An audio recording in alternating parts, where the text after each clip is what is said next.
내일은 늦습니다. 바로 지금 건강 365 영상 좋아요 눌러주세요. 사랑하는 가족에게 전하는 최고의 선물 건강365 공유해주시고 함께해주세요. 박광식의 건강이야기, 오늘은 응급상황에 대한 말씀 나눕니다. 서울시 보라매 병원 응급의학과의 송경준 교수님 연결돼 있습니다. 안녕하십니까? 네, 안녕하세요. 예, 교수님, 이 응급의학과 상당히 포괄적인 부분을 감당해야 하는 분야라는 생각이 드는데요. 어떻습니까? 예, 사실 감기 같은 가벼운 그런 호흡기 질환부터 중증 외상이나 또는 굉장히 전문 분야인 치과까지, 또 나아가서는 열사병 저체온증 같은 환경 응급까지 다양한 문제들을 진단하고 초기에 치료를 진행해야 되는 과가, 응급의학과입니다. 그래서 말씀하신 대로 굉장히 포괄적인 부분을 감당해야 되는 게 맞겠습니다. 그러면 좀 우문일지 모르겠지만 응급 상황이라는 건 분명히 있는 거죠? 아, 물론입니다. 그럼 그 기준에 대해서는 어떻게 이해하면 좋을까요? 예, 그러니까 사실 이제 응급실에 오시는 많은 환자분들이 본인이 응급 상황이라고 다 생각하고 오시는 거거든요. 근데 네. 의학적인 근거에 따라서 객관적으로 판단을 해보면 이 내원 후에 즉시 치료하지 않으면 생명에 지장까지 생기는 진짜 응급 상황이 있고, 네. 중증도가 심하더라도 이제 치료까지 몇 시간 또는 며칠을 기다려도 되는 그런 상황이 있습니다.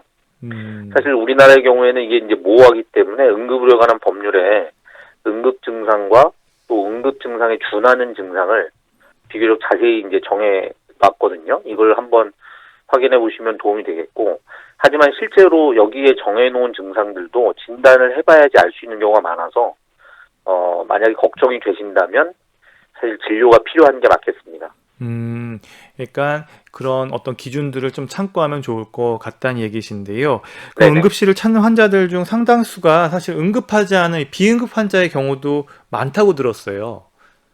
맞습니다. 이게 이제 앞에서 말씀드린 것처럼 어떤 증상을 갖고 응급실에 오셨는데 진단을 진행했더니 별로 시간을 다투는 어떤 처치나 시술이 필요하지 않다 그러면 이거는 비응급에 해당이 됩니다. 이렇게 특별한 치료 없이 호전되는 복통이라든가 단순한 위장염, 감기 같은 경우가 그런 경우가 되겠습니다.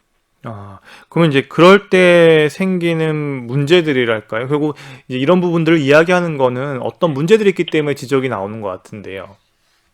이게 이제 응급실이라는 데가 굉장히 제한된 공간이고 또 여기서 일하시는 인력들이나 운용되는 장비도 굉장히 제한되기 때문에 응급 환자 진료를 위해 마련된 이런 인력이나 공간이 비응급 환자들로 점유가 된다면 그만큼 응급 환자에 대한 진료가 늦어지거나 또는 소홀해질 수밖에 없는 거죠. 그래서 이런 비응급 환자들이 가급적이면 응급 환자들을 위한 자원을 침해하지 않도록 하는 게 중요하겠고요. 네. 그래서 이제 우리 국민들에게 홍보를 하든 또 구급차들이 이송하는 병원을 선정하든 이런 정책과 제도에서 이런 문제가 생기지 않도록 노력하는 게 굉장히 중요하겠습니다.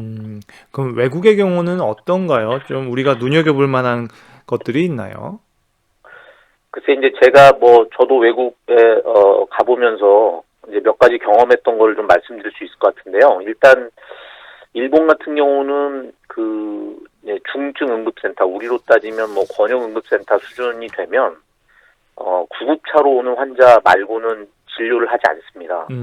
다시 말씀드리면 이제 도보로 응급실을 접수하기가 불가능하다는 얘기가 되겠습니다. 그래서 이 경우에는 구급차들도 사실 사전에 병원에 연락을 해야만 환자를 이송할 수 있거든요. 네. 그래서 이렇게 엄격하게 중증도가 높은 환자만 진료하도록 하는 시스템을 갖고 있는 것도 있고요. 네. 싱가포르나 캐나다 같은 경우는 응급실 입구에서 이제 중증도 분류를 받게 되는데 만약에 이때 중증도가 낮다고 판단이 되면 거의 대부분이 2-3시간을 기다리셔야 됩니다. 네. 그러니까 이제 우리나라처럼 응급실에 왔는데 왜 빨리 안 봐주냐 이런 이야기가 통하지 않는 경우가 되겠죠. 당신은 경증이니까 대기해라 이렇게 이제 분류를 하는 건데요. 이런 것처럼 우리도 그 중증도 분류에 따라서 사실은 그 급한 환자들이 먼저 진료 보고 이제 그렇지 않은 분들은 대기하거나 또는 외래를 활용하시도록 하는 그런 시스템 마련이 필요하다고 생각합니다. 이론적으로는 이해가 가는데요. 실제 네. 현실에서 우리나라 응급실에서 이렇게 도착한 순서가 아니라 급한 순서, 중한 순서로 먼저 봐야 된다라는 게 이론적으로는 이해가 가는데 막상 이런 걸 잘 모르시는 분도 있을 것 같고 응급실 그 현장에서는 또 대기 시간이 길어지면 본인이 또 제일 아프다고 생각하기가 쉬우니까 맞습니까? 네. 고성도 나오고 그럴 것 같은데요. 우리나라는 현실은 좀 녹록지가 않죠?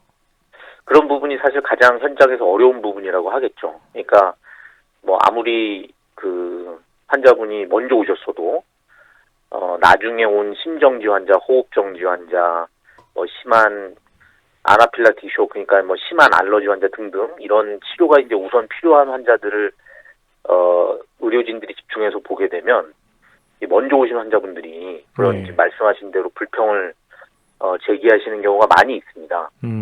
네, 뭐 저희 의료진으로서는 저희가 이제 당장 치료하지 않으면 그야말로 사망하실 수 있는 환자분들을 우선 처치해야 되는 것은 어쩔 수 없는 상황이고요. 네. 앞으로 점점 더 이제 요런 홍보랄까요? 뭐 국민들에 대한 교육을 좀 더 많이 해서 이 경증 환자들의 대기에 대해서는 좀 국민들의 이해 폭을 넓혀야 된다고 그렇게 생각하고 있습니다. 그러면 이제 응급실에 도착하면 응급 정도를 판단하기 위한 확인 절차라는 게 진행되는 건가요? 네, 그렇습니다. 그러니까 우리나라의 경우에는 이제 케이타스 뭐 이름이 이제 그 영어 약자로 돼 있긴 합니다만 K탁스요? KTAS입니다. 코리안 트레이지 어큐트 K탁스. 시스템인데요. 예. 이게 환자 분류 프로그램입니다. 네. 그래서 모든 응급실에서 공통적으로 이 프로그램을 사용하고 있는데 이게 이제 5등급까지 분류를 하게 돼 있거든요. 네. 그래서 1등급은 소생술 같이 그 심정지나 의식 없는 환자에게 즉시 이제 처치가 필요한 경우가 되겠고요. 네. 2등급은 2, 30분 이내로 조치를 취하지 않으면 생명에 지장이 있는 호흡곤란이나 혈압이 낮은 외상 환자들 이런 경우가 되겠고, 네. 3등급은 급하긴 한데 생명에 당장 위협은 없는 분들입니다. 이분들은 보통 이제 1시간 이내 조치를 취하면 된다고 생각을 하고 있고요. 네. 4등급부터는 경증으로 분류가 되는데 뭐 단순 설사 환자라든가 간단한 골절 환자, 또 5등급의 경우에는 소독 치료를 위해서 오셨거나 약 처방을 위해서 오신 분들 이런 경우들이 4, 5등급 경증 환자가 되겠습니다. 이렇게 5가지 분류로 환자를 분류를 하게 됩니다. 그러면 이제 코로나19 시대를 지금 살고 있는데 지금의 응급실은 좀 더 달라졌을 것 같아요. 네, 굉장히 이 현실적으로는 사실 우리 응급실에 일하시는 분들이 이 코비드19와 관련해서 굉장히 어려운 상황에서 일을 하고 있는 게 맞아요. 사실입니다. 네. 그래서 이제 응급실이 원래 어떤 일정한 증상을 가진 환자분들이 이게 응급 질환이 아닌지 적절한 진단을 받고 거기에 대한 치료를 위해서 이제 입원하는, 그래서 병원의 입구 역할을 하는 게 맞는데요. 물론 이제 댁에 가시거나 응급실에서 치료받고 이제 돌아가시는 분도 있지만, 그런데 이 상황에서 코로나 바이러스 감염 여부가 확인되지 않고 환자를 바로 입원시켰을 경우에 혹시라도 환자가 양성이 나오게 되면 원내 감염이 시작되는 이런 상황이 돼버리거든요. 그래서 지금 상황은 응급실에서 코로나 바이러스 감염 여부에 대한 확인이 특히 입원 환자에 있어서는 이루어질 수밖에 없는 그런 상황입니다. 선제적으로. 네네네. 그런데 그렇게 되기 위해서 검사를 시행하면 이게 보통 6시간, 빠르면 6시간이고요. 길면 검사가 접수되는 시간에 따라서 12시간 넘게 18시간씩 걸릴 때가 있거든요. 그러면 이때까지 환자가 응급실에 계셔야 되잖아요. 그렇죠. 그러면 이분들이 계시는 대기하는 시간 동안 또 다른 응급 환자들을 이제 치료하거나 처치하는데 공간적인 또 인력의 제한이 있게 되죠. 그래서 이런 정체 문제 때문에 응급실이 지금 상당히 어렵고, 더 중요한 거는 환자분 검사를 했으면 격리실에서 대기를 하셔야 되거든요. 감염이 확인이 안 된 거니까요. 근데 격리실 공간이 지금 넉넉지 않아서 많은 병원들이 큰 어려움을 겪고 있습니다. 사실은 이제 응급실 이야기로 시작을 했는데, 이 코로나19 상황에 맞닥뜨린 이 응급실 상황은 더 녹록지가 않다, 이렇게 볼 수가 있겠는데요. 그러면 입원하기로 결정된 분들의 경우는 이 코로나19 진단검사 할 때까지 나오는 시간, 대기 시간이 그러면 길어질 수밖에 없네요. 그렇습니다. 뭐 상당한 시간을 응급실에서 기다리셔야 되는데, 그래서 제가 이제 이 기회에 꼭 좀 한번 말씀드리고 싶은 거는, 예전에 비해서는 응급실을 방문하시는 그 기준 역치랄까요? 이런 거를 조금 높게 우리 국민 여러분들이 좀 생각을 해주셨으면 네. 좋겠어요. 왜냐하면 그만큼 응급실에 지금 인력이나 공간이 부족한 상황이거든요. 특히 지금 환자가 많이 발생하고 있는 수도권의 경우에는 상당히 어려운 상황입니다. 그래서 간단한 치료나 이제 본인이 해결할 수 있는 문제는 동네 병원이나 아니면 외래를 이용을 더 많이 해주셨으면 좋겠고요. 응급센터는 그야말로 이거는 응급 상황인지 굉장히 걱정이 된다고 하시는 경우에만 이용하시도록 그렇게 좀 부탁을 드리고 싶습니다. 네, 오늘 잘 이 부분들 염두에 두고서 응급실을 이용했으면 좋겠습니다.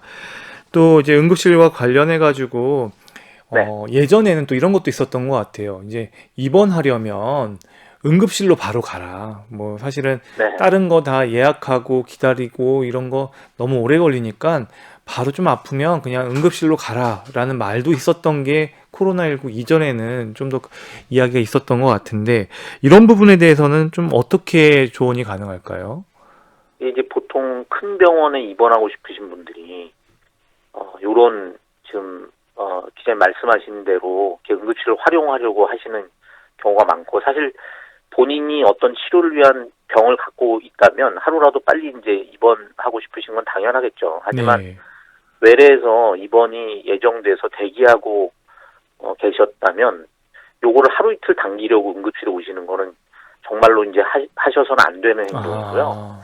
왜냐하면 이제 이렇게 하실 경우에 다른 응급 환자들 진료를 방해하시는 셈이 되고, 더 중요한 거는 본인이 그 외래를 통해서 확보해 놓은 병실을 포기하시는 셈이 또 되거든요. 왜냐하면 응급실에서 입원하시는 루트랑 외래에서 입원하시는 루트를 구분해 놓는 병원이 많습니다.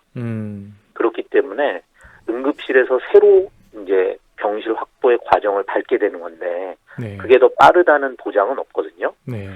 네, 따라서 응급실은 응급환자 우선이고, 중증 환자의 경우에, 그러니까 여기서 중증이라고 하면 암이라든가 굉장히 희귀한 질환들, 이런 경우들이 어려운 병인 건 맞는데 이게 응급 상황인 병은 아닙니다. 이걸 반드시 구분을 해야 되고요. 네. 예, 그래서 중증 환자여도 응급 상황이 있을 수 있습니다. 그런 네. 경우는 응급실을 활용하시지만, 그렇지 않은 경우에는 정해져 있는 진료 루트를 따라가시는 게 최선이다, 이렇게 좀 말씀드리겠습니다. 그러면 이제 구급차로 응급실에 도착한 환자일 경우에 비응급일 수도 있잖아요. 그러면 이럴 때는 일반 진료의 순서를 밟게 되나요? 네, 물론입니다. 이제 아무리 구급차로 도착을 하셨어도 저희가 아까 말씀드린 중증도 분류 단계에서 환자를 분류를 해봤을 때 그 중증 응급에 해당되지 않는다면 경증 응급과 똑같은 진료 절차를 밟게 됩니다. 예, 여기에서 또 아까 이제 말씀드린 얘기에 이어서 조금 한 말씀 더 덧붙이면, 요즘에 사실 이 구급대 여러분들도 환자 이송에 굉장히 많은 어려움을 겪고 계실 겁니다. 네. 왜냐하면 이송한 환자가 발열을 동반하고 있으면 응급실에서 격리실이 확보되지 않은 상황에서는 환자를 수용하기가 어려워요. 그러다 보니까 구급대원 입장에서는 물론 이제 사전에 격리실 확인을 하는 경우도 있지만, 지금 서울 시내 또는 경기도권의 응급실들이 그렇게 격리 병상이 넉넉한 편이 아닌데, 네. 그럼 상당한 대기 시간을 겪게 되거나 아니면은 다른 병원으로 다시 이송해야 되는 상황들이 생기고 있거든요. 네. 예, 그래서 말씀드린 대로 이 구급대 이용도 조금 기준을 이전보다는 좀 높여서 적용해 주실 필요가 있겠고, 특히 발열 환자의 경우에는, 그러니까 본인이 열이 나시는 경우에는 이 구급대나 응급센터의 그 평가나 판단에 좀 협조를 많이 해주셔야 될 것 같습니다. 코로나19 때문에 좀 어쩔 수 없는 부분이기도 하지만 한편으로는 그동안 비정상적으로 좀 과다하게 이용됐던 네네. 응급실 이용이 좀 이번 기회에 좀 정상적으로 자리 잡는 기회가 될 수도 있겠다는 생각이 드는데요. 예, 저도 이제 좀 그러기를 바랍니다. 그러기 위해서는 이용하시는 우리 국민 여러분들 협조가 가장 중요할 것 같습니다. 이렇게 하는 이유는 정말 위급하고 그리고 중환 환자들의 생명을 구할 수 있기 때문에 결국은 이런 얘기들이 나오는 거겠죠. 네네네. 교수님 그러면 이제 또 다른 병원에서 3차 진료 기간에 응급센터로 옮기고 싶을 때 또 환자를 안 받아준다는 말들 많이 해가지고 얘기도 나오던데 그 부분에 대해서는 좀 어떻게 이해하면 좋을까요? 예, 아까 말씀드린 그 병원 입원을 위해서 응급센터를 이용하는 그런 네. 경우랑 이제 유사한 부분이 되겠는데요. 네. 여기서 이제 3차 진료기관, 3차 의료기관이라고 하면 이제 상급 종합병원 중에서도 네. 많은 수의 임상과 진료가 가능하고 또 기준 이상의 병상을 확보한 그런 대형 병원들 아마 의미할 겁니다. 근데 이런 병원은 주로 그 흔하지 않은 중증 질환들의 치료, 또 거기에 대한 처치, 또 난이도가 높은 시술 이런 거를 이제 담당하고 있거든요. 네. 그래서 의료진이 판단해서 선생님은 이런 그 중증 질환을 볼 수 있는 3차 기관으로 가시는 게 좋겠습니다 하고 전원을 권유를 해서 이렇게 병원에 오시는 거는 문제가 되지도 않고 또 실제로 이런 전원은 원활하게 잘 이루어지는 편입니다. 다만 보호자분이나 환자 본인이 원해서 본인 판단으로 전원하겠다 이렇게 결정하시는 거는 말씀드린 이런 의료 전달 체계를 무너뜨리는 부분이기도 하고 또 실제로 권하지 않는 전원일 경우가 많기 때문에 만약에 병원을 옮기시길 원하신다면 이거는 의료진하고 상의하시는 게 맞겠다 이렇게 이제 좀 말씀드리고 싶습니다. 사실 같은 맥락에서 계속 질문을 드리는 건지 모르겠어요. 네. 왜냐하면 그만큼 더 설득이 필요하고 이해가 필요한 부분이라서 그럴지 모르겠는데 네네. 3차 진료 기간 응급실은 비싸다. 검사를 너무 많이 한다는 말도 하는데요. 이건 어떻게 보면 좋을까요? 예, 그러니까 한편으로는 이용을 하고 싶으시면서 또 한편으로는 이용하고 나서 너무 비싸다고 이제 말씀하시는 경우들이 많다는 이야기입니다. 제가 좀 전에 말씀드린 대로 이런 의료기관들은 더 많은 고급 인력을 확보하고 있고 또 많은 자원을 운영하거든요. 그래서 같은 시술이나 검사를 하더라도 그 병원 수준에 따른 일정한 추가 비용을 받게 됩니다. 환자들로부터. 이거는 합법적인 것이고 따라서 비용이 더 많이 발생할 수밖에 없거든요. 네. 그러니까 복잡하고 어려운 시술은 이런 병원에서 받으시는 게 더 맞지만 간단하고 비교적 쉬운 시술이나 의료 처치는 이런 병원에서 받게 되면 오히려 쓸데없는 비용을 추가로 부담하시는 셈이 됩니다. 그러니까 비싸다고 느낄 수밖에 없는 거죠. 네. 그래서 말씀드린 그런 비교적 쉽고 간단한 처치나 시술 또는 그런 투약들은 이런 상급 종합병원에 가실 필요가 없는 겁니다. 사실 이제 응급 상황에서 이제 응급실로 갈 때 사실 그 환자분이 어떤 약을 먹고 있고 어떤 과거력이 있고 어떤 병력이 있는지 좀 알면 도움이 될 것 같은데 사실은 응급 상황에서 다들 경황이 없어서 이런 부분들 좀 놓치는 부분들이 많을 것 같아요. 이런 거는 좀 어떻게 평소에 좀 시민 여러분들이 대비하면 좋을지 그리고 좀 시스템적으로 좀 어떻게 좀 보완이 되면 좋을지 의견 있으신지 궁금한데요. 네, 이제 요즘에 이게 굉장히 이제 중요하게 지금 좀 들여다보고 있는 부분이 되겠습니다. 이 응급 상황인 경우는 아무리 이제 본인이 원해도 본인이 다니던 병원으로 가는 걸 고집할 수 없는 상황이거든요. 네. 또 그 응급 상황이 생긴 위치나 또 이송 수단에 따라서 그런 것이 아예 불가능할 경우도 있고요. 근데 네. 이 상황에서 지금 말씀하신 대로 이 환자가 어떤 병이 있었고 어떤 투약이 이루어지고 있는 환자인지 이런 것들을 아는 것이 굉장히 중요한데 현재로서는 그 같은 병원이 아니라면 네. 이런 걸 파악하는 게 굉장히 어렵습니다. 그래서 이미 이제 의료계에서는 이런 상황을 해결하는 노력이 좀 진행이 되고 있는데요. 네. 실제로 실용화까지 아직은 시간은 필요하겠지만 이 어떤 마이크로칩 같은 진료 카드를 이제 환자가 가지고 다니게 하고 그 카드를 스캔하면은 그 환자의 진단명이나 치료 내용이 거기에 저장돼 있어가지고 이거를 의료진이 확인할 수 있도록 하는 이런 부분들을 진행을 하고 있습니다. 근데 이제 문제는 이 시스템을 모든 병원이 같은 형태로 활용할 수 있겠냐, 또 그걸 다 같이 갖출 수 있느냐. 왜냐하면 우리는 이제 민간병원 그 포션이 민간병원의 뭡니까 우리 의료계 전체에서 차지하는 비율이 굉장히 높기 때문에 그런 부분들이 이제 조금 검토가 돼야 되는 거고요. 또 하나는 이제 일반적으로 어떤 환자가 진료를 받았을 때 그 진료의 내용을 이제 여러 병원이나 의료진들이 액세스할 수 있는 클라우드에 저장을 해놓고 네.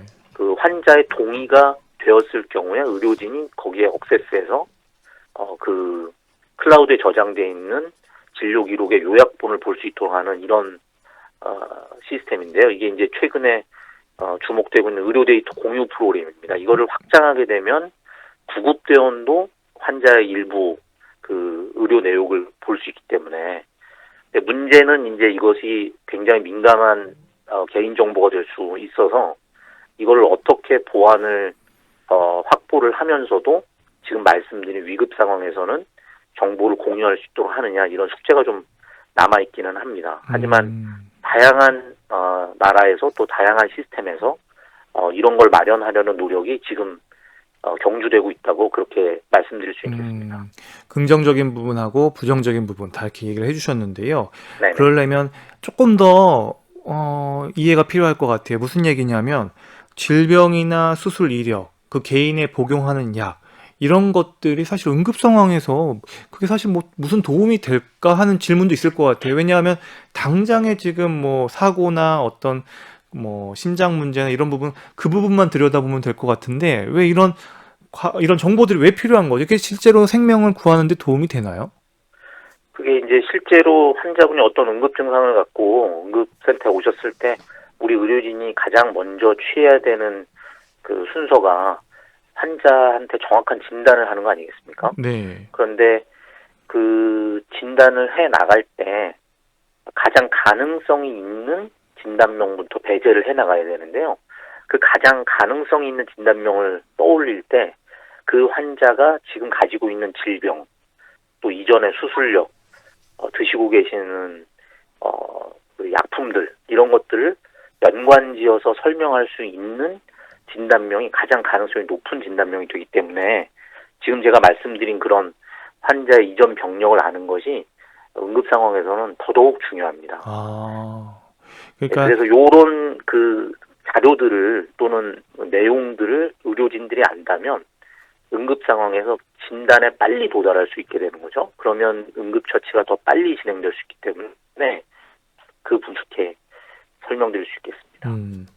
그러면 이제 응급실에 도착하면 일부는 공감하시는 분도 계실 텐데 마지막으로 식사하신 건 언제요라고 묻는 경우가 있어요. 네네. 이거 식사는 왜 물어보는 거예요? 이게 이제 뭐 그 흔하게는 환자분 오신 것 자체가 배가 아파서 오시거나 이런 소화기 증상을 호소하면서 오셨을 때는 그 원인을 진단할 때 식사와의 연관성이 있는 통증인지 아닌지 이런 거를 보는 게 도움이 될 수 있어서기도 하거든요. 근데 이런 경우보다는 응급센터에 오시면 금식이 필요한 검사를 하게 되는 경우가 많습니다. 이제 대표적인 게 CT 검사나 아니면 내시경 검사나 이런 것들인데, 이런 검사를 안전하게 진행하기 위해서는 그 이제 마지막 식사하신 시간부터 현재까지 얼마나 지났는지가 굉장히 중요하거든요. 그래서 이제 이런 확인을 하게 되는 겁니다. 네. 이제 좀 이해가 됐습니다. 박광식의 건강이야기, 서울시 보라매 병원 응급의학과 송경준 교수와 함께하고 있습니다. 응급실에 대한 알찬 정보 듣고 있는데요. 교수님, 이렇게 응급실에서 이렇게 의료진으로서 많은 환자분들을 보시다 보면 결국은 피로도나 힘든 여러 가지 점들을 결국 사람을 또 상대한 일이다 보고, 또 아픈 사람들을 많이 만나다 보면 정신적으로도 그리고 육체적으로도 많이 피로가 누적될 것 같다는 생각이 듭니다. 맞습니다. 이게 이제 결국에는 저희가 야간 당직부터 24시간 이제 응급실을 커버하는 근무를 하면서 내가 이제 이 정도 일하니까, 이런 보람이 있구나, 이런 이제 그 보람을 느끼는 게, 어떨 때는 굉장히 이제 어렵다는 게 의료진으로서는 좀 힘든 부분일 수 있겠는데요. 응급실에 오셔갖고 고마워하고 만족하면서 이제 돌아가시는 분들도 계시지만 굉장히 불만이나 불평이 많은 상태로 돌아가시는 분들도 많거든요. 네. 이게 사실은 뭐 의료진이나 병원에 무슨 부족한 부분도 있겠습니다만은 우리가 가지고 있는 시스템이 문제인 경우도 많고 네. 특히 무엇보다도 환자분들이 이런 문제로는 안 오셨어도 되는다 싶은 뭐 어떤 다툼이나 사고 또는 분쟁 뭐 이런 것들이 응급실까지 사실 이어지기 때문에 네. 그런 것들을 보는 게 이제 가장 큰 스트레스라고 할 수 있겠습니다. 그러면 이제 응급실에서 의료진의 안전도 위협받는 상황도 있을 것 같은데요. 실제로 맞습니다. 여러 가지 환자분들 뭐 이런 부분들 좀 당부하고 싶은 내용들이 있을까요? 그러니까 이제 그 특히 야간에 응급실에 근무를 하게 되면 이제 주치자분들, 이제 술에 취하신 분들이나 뭐 가족 간에 동료 간에 다툼이나 분쟁이 있어서 이제 오시게 되는 분들이 많거든요. 또 최근 사회적으로 이제 여러 가지 힘든 일들이 있으면서 자해나 자살을 시도해가지고 오시는 분들도 많고요. 네.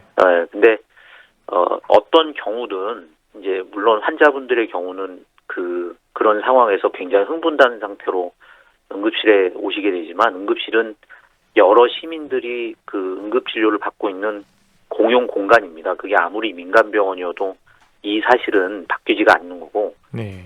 거기에서 그 아주 기본적인 질서를 이제 지켜주셔야 응급 환자가 빨리 응급 진료가 빨리 진행될 수 있기 때문에 이런 협조를 좀 많은 시민들께서 도와주셨으면 합니다. 그리고 이제 응급실 하면 보통 개인이 아플 때 가는 응급실을 생각하기도 하지만 사실은 대형 화재라든지 재난 정도의 어떤 사고가 발생했을 때 응급실은 그야말로 그 자체가 가장 최일선에서 생명을 살리는 현장이 될 것 같은데요. 그럴 때 모든 환자들을 너무 많은 그 다수의 환자가 이제 몰려오게 되면 이런 부분들에 있어서는 좀 많이 좀 난해할 것 같아요. 환자 분류라든지 이럴 때 대응하는 시스템 같은 게 갖춰져 있습니까? 네네. 이제 말씀하신 상황에 그 환자들이 병원으로 몰려오기 전에, 그러니까 다수의 환자들이 내원하기 전에 현장에서 그런 환자들을 분류하기 위한 그 재난의료 지원단이라는 시스템을 갖추고 있습니다. 이게 이제 지역마다 좀 틀리긴 한데요. 주로 권역 응급의료센터 위주로 만들어져 있고 재난 시에 현장에 출동해서 그 현장 응급 의료소라는 걸 설치하고 거기에서 일정한 응급 처치와 환자 분류를 담당하게 되는 그런 체계입니다. 네. 이 응급의료 지원단에는 의사, 간호사, 응급구조사, 행정요원들이 이제 같이 참여하게 돼 있고요. 네. 지역 보건소랑 협업을 해서 환자를 분류하고 그 지역 사회에 있는 병원들에게 적절히 환자를 배정해서 배분해드리는 그런 이제 역할을 하게 됩니다. 이렇게 해야 한 병원에 그 환자들이 몰리거나 또는 병원 기능을 마비시키는 일이 생기지 않을 수 있기 때문에 네. 이런 시스템을 지금 활용을 하고 있습니다. 그러면 이런 것들을 통하면은 결국 각 병원별로 좀 환자들이 분산되겠네요. 그렇습니다. 그럼 이럴 때 분류하는 기준, 뭐 이런 기준들은 좀 물론 의학적인 내용이겠지만 어떠한 기준에 의해서 뭐 가까운 병원도 있을 거고 먼 병원도 있을 거고 뭘 잘하는 병원도 있을 거고 뭐 다양한 걸 고려해야 될 것 같다는 생각이 드는데요. 네, 이제 이 재난 현장에서의 그 환자 분류는 아까 제가 케이타스 설명을 맞아요, 얘기해 주셨어요. 네네네, 그거랑은 조금 다르게 분류를 합니다. 그래서 당장 이제 응급처치가 필요한 경우하고, 그 다음에 일정 시간 지연되어도 괜찮은 경우, 그 다음에 그거보다도 훨씬 더 경도, 그 다음에 사망에 임박한 환자, 크게는 이제 보통 4가지로 분류를 하게 돼요. 그래서, 이송 순서가 제가 지금 말씀드린 당장 응급한 처치가 필요한 경우가 되겠고, 오히려 이 경우에는 사망에 임박한 경우는 많은 자원을 거기에 투입할 수 없기 때문에 아. 그런 환자들은 이제 나중에 처치하는 식으로 아. 요거는 이제 군에서 좀 도입된 그 중증도 분류 체계라고 그렇게 이해를 하시면 되겠습니다. 하지만 이제 재난 상황이 지금 제가 말씀드린 분류 체계를 그대로 적용할 때는 의료의 공급, 다시 말하면 의료팀의 어떤 자원이 발생한 재난, 그러니까 의료를 제공받아야 되는 환자 수에 비해서 굉장히 부족할 때이거든요. 네. 그러나 생긴 환자가 얼마 되지 않고 공급되는 의료 자원이 충분하다면 당연히 사망에 임박한 환자들도 치료를 받으시게 됩니다. 그래서 이건 조금 복잡하지만 다른 문제라고 말씀을 드리겠고요. 네.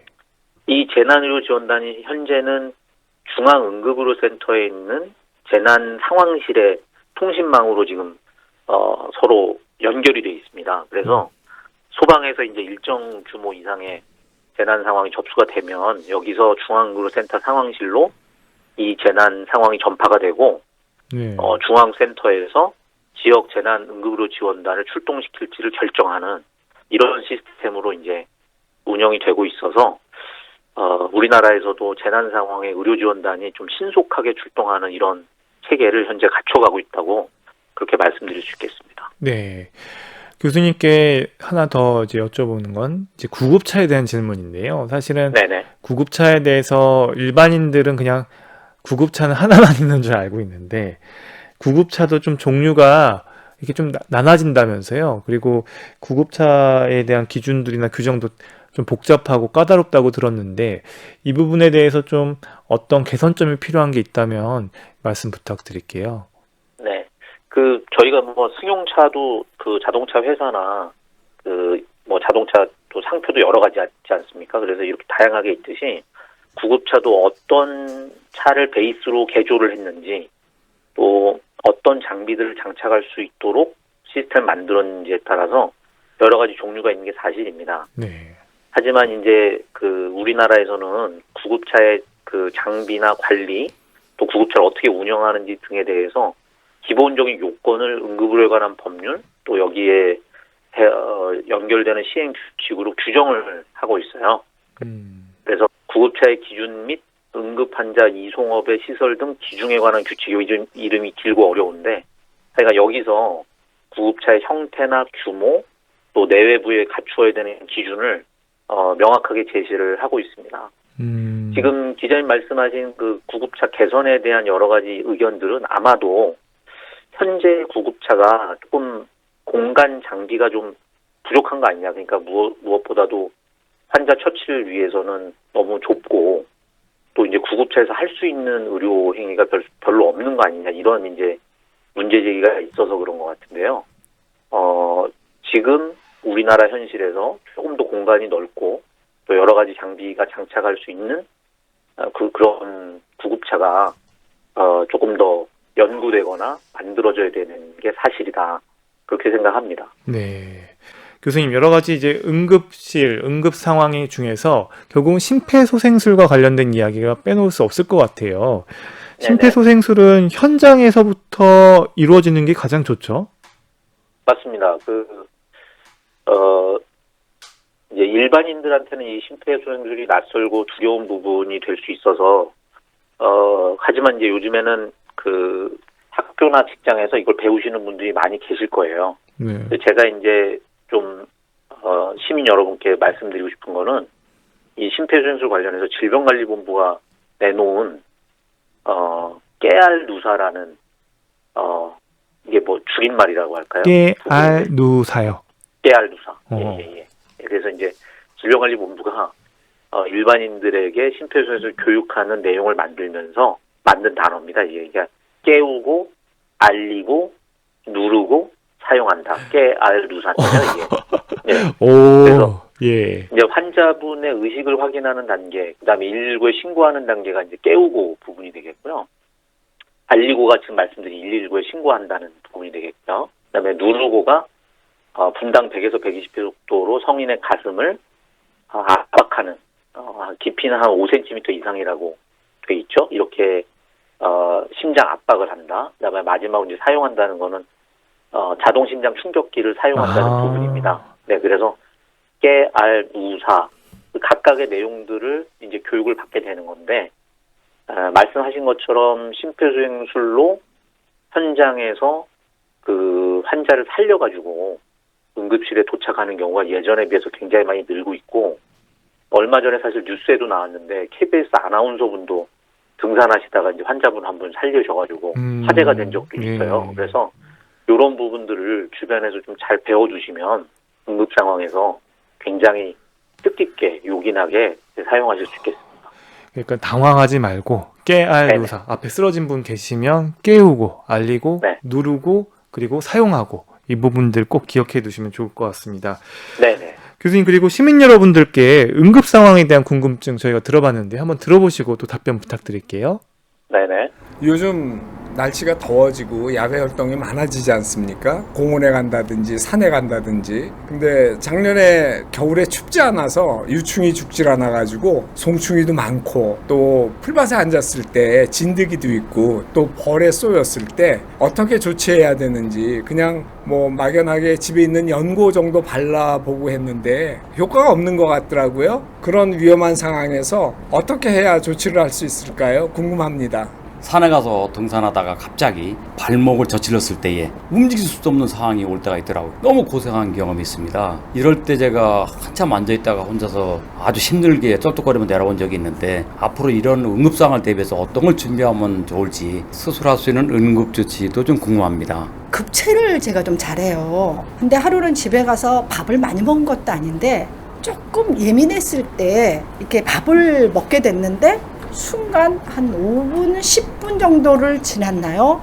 머리가 하얘지고 식은땀이 나면서 바닥으로 사람이 느슨해지면서 모든 기가 다 빠져나가는 그런 느낌을 받아서 정말 순간 야, 나 이러다 죽는 거 아니야? 그런 생각이 들더라고요. 어떻게 해야 될지 모르겠는 거예요. 그래서 혼자 엎드렸다가 스트레칭을 해보다가 별 방법을 다 써보는데 해결이 안 되더라고요. 근데 이런 상황이 저뿐이 아닐 것 같아요. 시니어들이라면은 누구나 위가 약해지고 또 장도 안 좋고 그러다 보니까 이런 것들은 누구나 경험했을 것 같은데 이랬을 때 어떤 응급처치가 필요한지 꼭 알고 싶어요. 네, 정말 시민분들께서 가장 많이 하는 질문 중에 이렇게 급체를 했을 때 그래도 좀 나이가 젊으면 좀 괜찮을 것 같지만 이렇게 시니어 나이가 되면 좀 많은 분들이 이걸로도 정말 위험해질 수 있다는 얘기를 주변에서 많이 들으니까 이런 상황이 됐을 땐 어떻게 좀 응급처치를 하면 좋을까 이렇게 궁금해 하셨어요, 교수님. 네네. 어떤 방법들을 좀 취하면 좋을까요? 급체 뭐 이런 상황이 됐을 때. 네. 일단 그 지금 마지막에 이제 뭐 여러 가지 사실 저 시민 궁금증이 같이 나와서 네. 네, 마지막에 네, 먼저 말씀하신, 여자분의 급체 얘기부터. 소화기 증상 네네. 말씀드리면 그거는 그러니까 이제 두 가지 증상을 조금 분리해서 네. 보실 필요가 있겠는데요. 네네. 일단 가슴이 답답하면서 위장 불편감이 느껴지는 거는 우리가 흔히 얘기하는 급체 증상, 소화 불량 증상이죠. 이런 네. 증상이 되겠고, 그런데 아득하면서 이제 쓰러지려고 하는 뭔가 몸이 처지는 것 같은 그런 느낌이 들었다는 말씀은 그거는 혈압이 조금 저하되거나 아니면 어지럼증 같은 순환 부전 문제가 생겼다는 부분이거든요. 네네. 근데 보통 지금 앞에 말씀드린 그런 소화 불량 증상이 이런 그 혈압이 떨어지는 순환 부전 증상으로, 그러니까 저혈압 증상으로 네. 연결되는 경우가 흔히 나타납니다. 오. 이 소화 불량 증상을 이제 극복하기 위해서는 또는 회복시키기 위해서는 가장 좋은 거는 금식입니다. 예. 뭔가를 드셔서 그런 문제가 생긴 거기 때문에요. 근데 네. 이제 보통 우리나라의 경우 많은 분들이 반대로 하시죠. 뭘 자꾸 드셔보시죠. 그렇죠. 매실을 드시고 뭐 드시고 하시면서 이거를 이제 해결해 보시려고 하는데 가급적이면 물 이외에는 다른 거는 드시지 마시고 예, 자세를 낮춰준 후에 네. 그다음에 이제 위장이 실제로 운동하는 방향이라고 하면은 이제 본인의 몸 오른쪽에서 왼쪽 방향으로 원을 그리면서 배를 마사지해 주거나 또는 뜨뜻한 찜질백 같은 거를 배를 대주시면 위장관 운동이 조금 회복이 되면서 네. 좋아지는 경우가 많거든요. 네네. 예, 그래서 그렇게 해주시면 좋겠고, 만약에 그런 어지러운 증상이 없으셔서 걸으실 수 있다면, 네. 그러면 조금 걸어 다니시는 게 이런 위장 운동을 촉진시키는 데 도움이 됩니다. 그래서 이렇게 산책 같은 걸 해보시는 것도 좋겠고요. 네. 두 번째로 아까 말씀드린 이제 이게 혈압이 떨어지는 증상이 그쵸. 동반된 것 같다 그러면 저혈압 그때는- 얘기하셨잖아요. 네네네. 네. 예, 그때는 가장 중요한 게 자세를 낮추는 겁니다. 그래서 누워서 다리를 올려주시고 그다음에 머리를 아래쪽으로 하셔서 이런 어지러운 증상이 회복되도록 먼저 해주셔야 될 것 같고요. 이 경우에는 이제 증상이 바로 회복이 되지 않는다 그러면 수액 같은 치료를 받으시는 게 좋거든요. 네네. 그래서 이 경우는 그런 자세를 취하시면서 병원으로 오시는 게 좋겠습니다.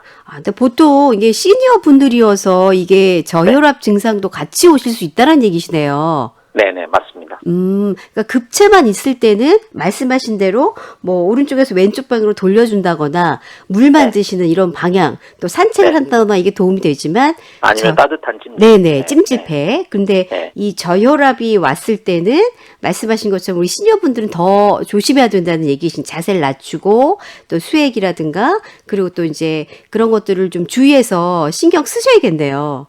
그렇습니다. 네. 그리고 이제 아무래도 날씨가 좀 더워지면 많은 분들이 이제 산책을 나가시거나 야외 활동이 많아질 수밖에 없잖아요. 그러다 보면 네네. 이제 산에 많이 가시고 공원도 가시는데 그러다 보면 이렇게 풀밭에 좀 많이 앉게 되고 또 숲이 우거지면 벌도 있고 뭐 이런 부분들이 있어서 벌에 쏘이거나 아니면 진드기에 물렸거나 이랬을 때 이제 보통 별거 아니지라고 이렇게 집에 있는 연고 바르는 경우가 있다고 얘기를 하시는데 네. 이게 가능한 치료법이라고 응급처치라고 봐야 되나요? 그 벌에 쏘이는 경우하고 이제 다른 벌레들한테 물리는 경우하고는 조금 구분해서 얘기를 해봐야 될 것 같아요. 네네. 그러니까, 예, 일반적인 벌레에 물리는 경우는 말씀하신 대로 그 항히스타민제가 포함된 연고나 로션 같은 거를 보통은 이제 간지럼증 이후에 보통 회복이 되기 때문에 그런 거를 바르셔도 충분할 것 같습니다. 근데 네. 벌의 경우에는 그 박혀 있는 벌침을 제거할 수 있으면 제거를 해줘야 그 벌침 끝에서 지속적으로 이물질이 체내로 들어가면서 생기는 알러지 반응을 막을 수 있거든요. 네네. 그래서 벌에 쏘여서 부어있는 피부를 잘 관찰해 보시고 그 우리 신용카드나 교통카드 같은 딱딱한 카드로 그 이렇게 살짝 그 환부를 긁어보시면 네. 그 침 끝이 걸리는 경우가 있어요. 음. 그런 경우는 그 침을 제거를 해주시는 게 네. 굉장히 이제 필요하겠고 그 이후에 그냥 비눗물로 깨끗하게 씻기만 하셔도 네. 제가 지금 말씀드린 알러지 반응으로 진행하는 걸 막을 수 있습니다. 그리고 이제 만약에 그게 환부가 가라앉지 않고 몸이 좀 부어오르면서 숨도 약간 차고 이런 증상이 생긴다면 이거는 알러지 그 증상이 진행하고 있는 거거든요. 네네. 그래서 이럴 때는 주사 약물이 꼭 필요하기 때문에 네. 응급실에 꼭 오셔야 됩니다. 그렇군요. 와, 신용카드 이 딱딱한 것들을 이용해서 꼭 이 벌침을 제거할 수 있다라는 것도 오늘 좀 처음 배웠는데 일단 또 이제 많은 분들이 등산에 가시면 넘어지거나 이렇게 낙상사거나 아니면 이렇게 접질리고 삐는 경우가 있어서 네네. 이럴 때 정말 너무 난감하다고 얘기를 하시는데 뭐 이럴 경우에 할 수 있는 응급처치 아니면 또 그런 상황이 됐을 때 혹시라도 모를 걸 대비해서 뭐 가지고 가거나 비상시에 가지고 다녀야 될 어떤 도구들 이런 게 좀 있을 수 있을까요? 예, 이제 원조 부분부터 말씀드리면요. 네네. 굴절이나 아니면 접질리는 거 우리가 이제 그거를 염좌라 그러는데 그러니까 인대가 늘어나거나 요런 그 상황이 생겨서 관절이 부어오르거나 움직이기 어려울 경우 이럴 때 우리가 이제 영어로는 라이스라 그러는데 쌀하고 이제 같은 뜻이죠, 라이스. 라이스를 좀 알아두시면 좋은데요. 네. RIC인데 RI가 이제 R은 레스트고요. 그러니까 네. 이제 쉬란 얘기고. 아하. 다시 말하면 이제 움직이지 말란 얘기죠. 네네. I는 아이스인데 그야말로 얼음찜질을 하란 얘기입니다. 네, 그다음에 C는 컴프레션인데 그러니까 그 부어오르는 환부를 눌러주면 좋은데 이게 이제 압박 붕대 같은 걸 감아주면 훨씬 더 그 증상이 좋아진다는 얘기고요. 네네네. 마지막으로 E가 엘리베이션인데 그 환부를 높여주면 좋습니다. 아. 네, 그래서 이 골절이든 염좌든 이 라이스를 좀 기억을 해놓으시면 좋겠고. 네. 그런데 이제 사실은 접질린 현장에서 얼음을 구하거나 얼음 찜질한다는 건 어렵겠죠. 그래서 가급적인 환부를 안 움직이게 해놓고 거기를 붕대 같은 걸로 감아놓은 다음에 이제 그 응급실을 찾으시면 되겠고요. 네. 그래서 두 번째 말씀하신 그 이럴 때 뭔가 이제 갖고 다니거나 활용할 수 있는 게 뭐가 있느냐. 이게 이렇게 다칠 거니까 뭘 갖고 다녀야지 이런 거는 잘 안 되겠죠. 그렇죠. 오히려. 쉽진 않죠. 예, 그러니까 그래서 주변에 있는 물건을 이제 활용하시는 생각을 좀 하시면 좋을 것 같은데요. 이 골절 같은 상황에 굉장히 유용한 게 우리가 이제 신문지를 한 장, 두 장 찢으면 잘 찢어지지만 그거를 여러 번 후긴 다음에 여러 번 접은 다음에 찢으려고 그러면 잘 안 찢어지거든요. 네. 그런 것처럼 주변에 신문 같은 게 있으면 그걸 여러 겹으로 포개가지고 그 환부에 대고 붕대를 감으면 아. 관절이 잘 안 움직이게 돼서 네네. 예, 도움이 됩니다. 또 우산 같은 걸 활용하셔도 되고요.